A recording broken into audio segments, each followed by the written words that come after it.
From the second that I got here, y'all saw that I would crush dreams. I was born to be a champion.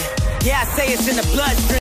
Yo, what is going on YouTube? It's your boy RC3ENT. Bang, bang. I'm getting ready to come at y'all with a video for today. I'm gonna drop two for y'all today. The first video right now that we're discussing is why WWE fans are starting to just sour over Seth Rollins and why we quote unquote hate him. Now look, y'all know all the way up until Roman Reigns came back. Again, this is just my opinion. This is why I think fans hate him, and this is kind of why I'm not feeling Rollins like I was before. But anyways, in my opinion, all the way up until Roman Reigns announced his return, coming back, Rollins was the guy. He was the Monday Night Rollins. He was carrying the show. He was putting on 5-star matches on Monday Night Raw, at the pay-per-views. He was doing his dance. Then as soon as Roman came back, all the spotlight went to Roman Reigns, and everything was off of Seth Rollins. As far as like the spotlight, things he needed to do, everything just kind of washed away from Rollins at that point. And I feel like after that, he kind of got overshadowed by Roman Reigns, and nobody was really paying him any types of attention. Because in my opinion, if Roman would have waited to come back some more, Seth Rollins, that match he had with Brock Lesnar would have been way more, everybody would have been paying way more attention to it, talking way more about Seth Rollins than they were when the match went down. Now, on top of that, once he won the Universal Championship, his reign was straight garbage. It was hot trash. First of all, he faced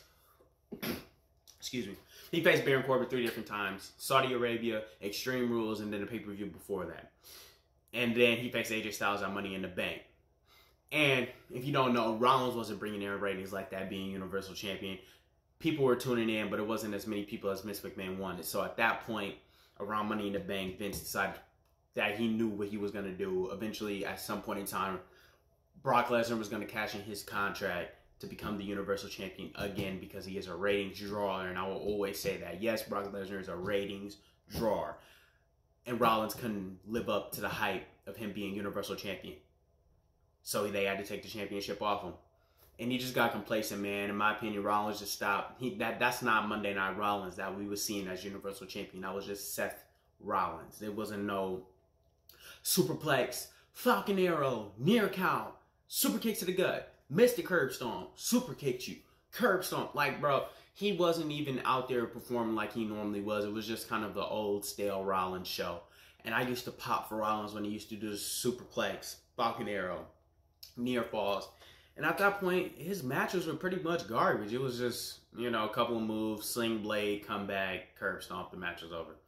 And I'm pretty happy that they took the championship off him, because in my opinion, Rollins is better chasing than he is having the Universal Championship or any championship period, unless it's a mid-card one. Unless they can give him some notable feuds while he is champion to make him, to boost his caliber once again. In my opinion, Rollins he's going to lose at SummerSlam to Brock Lesnar, and then he needs to go off TV for a little bit, come back and turn heel. Heel Rollins might be the best heel in the company. Promos, amazing. In-ring work, slimy and amazing. When I mean slimy, he wins like a heel should. And I think Rollins works best as a heel. He's been a face for way too long. We need to see a heel Seth Rollins. But that's pretty much what I think about Rollins as being the Universal Champion, the things that he had going on to just kind of make him. And also let me add that, yes, it does have something to do with the booking as well. The booking wasn't the best for Seth Rollins, because he literally had I think 5 or 6 opponents, and for 3 of his defenses, it was Baron Corbin, one of them was AJ Styles.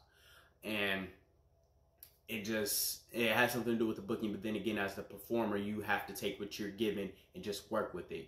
Now we're not going to like everything that we're given, but we also have to give it 110%. And I don't think Rollins gave it 110%. It was probably like 75, 80%. But again, that's just me saying what I'm saying, and that's just my opinion. But y'all can let me know in the comments down below, what do y'all think about Seth Rollins being Universal Champion? Or do you think we quote-unquote hate him? And would you like to see him as a heel? But y'all know how we end all these videos, man. Don't forget to leave a subscribe for your boy right here. Check out my latest video over there. And don't forget to comment, like, subscribe to the big dog RC3ENT. And I'm out of here. Deuces. Ooh.